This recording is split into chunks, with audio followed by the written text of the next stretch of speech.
दोस्तों, सोचो एक ऐसा आदमी जो अचानक से एयरपोर्ट पर आता है। उसका पासपोर्ट भी असली, स्टैम्प्स भी असली और सारे कागजात भी असली, लेकिन देश, एक ऐसा देश जो मैप पे मौजूद ही नहीं है, एक नामौजूद देश से आया हुआ इंसान।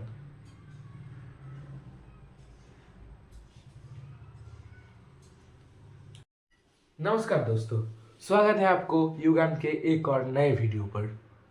आज युगांत में हम बात करेंगे एक ऐसे घटना की जिसके सामने बड़े बड़े साइंटिस्ट भी फेल है।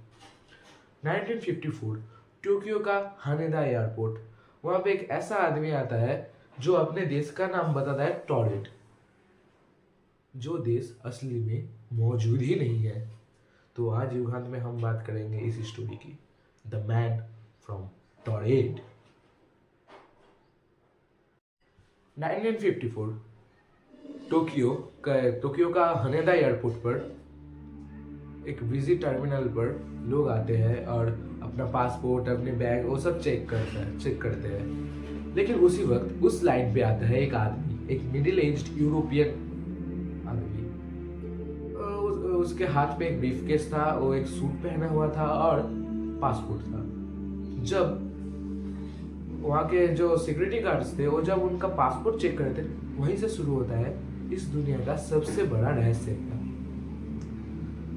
पुलिस ऑफिसर पासपोर्ट खोलते हैं, पासपोर्ट देखते हैं और पासपोर्ट देखने के बाद ही वो चौंक जाते हैं कि, और हंस, थोड़ा पहले तो उन्हें लगा कि ये कोई मजाक है, इसलिए वो थोड़ा हंस के बताता है कि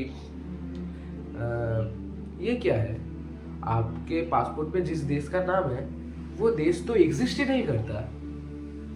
ये बात सुन के वो जो ब्रीफकेस वाला आदमी बताता है कि क्या बता रहे हो आप, कि टॉरेट नाम का कोई देश नहीं है, लेकिन टॉरेट तो एक यूरोपियन कंट्री है और वो हजारों साल से यूरोप में ही है।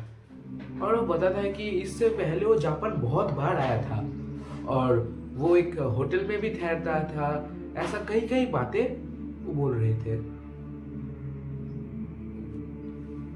इसके बाद ऑफिसर्स ने उनके सारे डॉक्यूमेंट्स चेक किए, पासपोर्ट और भी जो डॉक्यूमेंट्स थे, वीजा, सब कुछ चेक किया। और वो देखते कि उनके पासपोर्ट पे स्टैम्प भी लगे हुए हैं, 3 स्टैम्प है जापान के। तो सब कुछ तो सही लग रहा था कि वो इससे पहले भी जापान आ चुका है, तो क्यों नहीं किसी के नजर में आया कि इसके पासपोर्ट पे टॉरेट नाम के कंट्री का नाम है। तो क्या राज है इसके पीछे? क्या ये कोई पैरेलल यूनिवर्स से आए हैं, कोई टाइम ट्रेवलर? क्वेश्चंस तो बहुत थे, लेकिन किसी के पास कोई जवाब नहीं।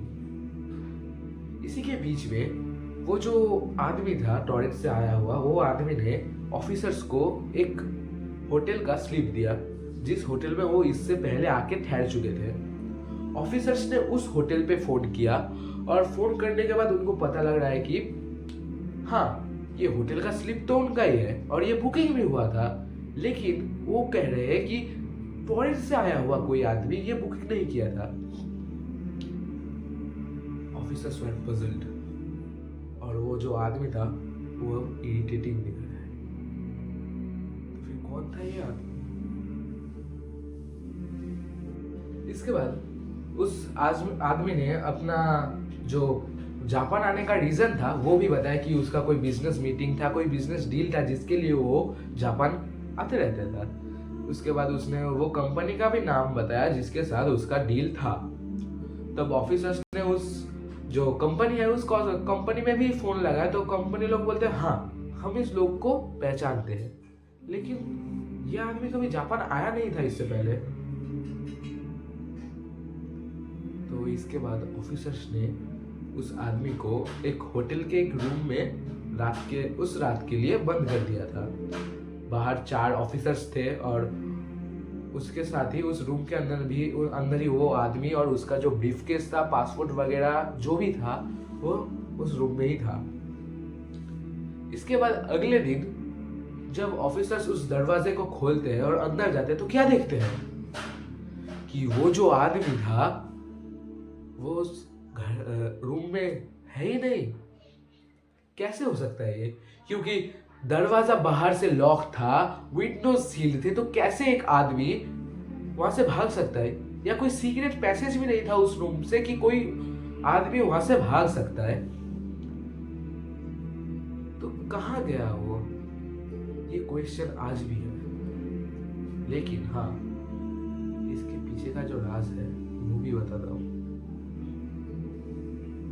इसके बाद उस आदमी ने अपना जो जापान आने का रीजन था वो भी बताया कि उसका कोई बिजनेस मीटिंग था, कोई बिजनेस डील था जिसके लिए वो जापान आते रहते था। उसके बाद उसने वो कंपनी का भी नाम बताया जिसके साथ उसका डील था।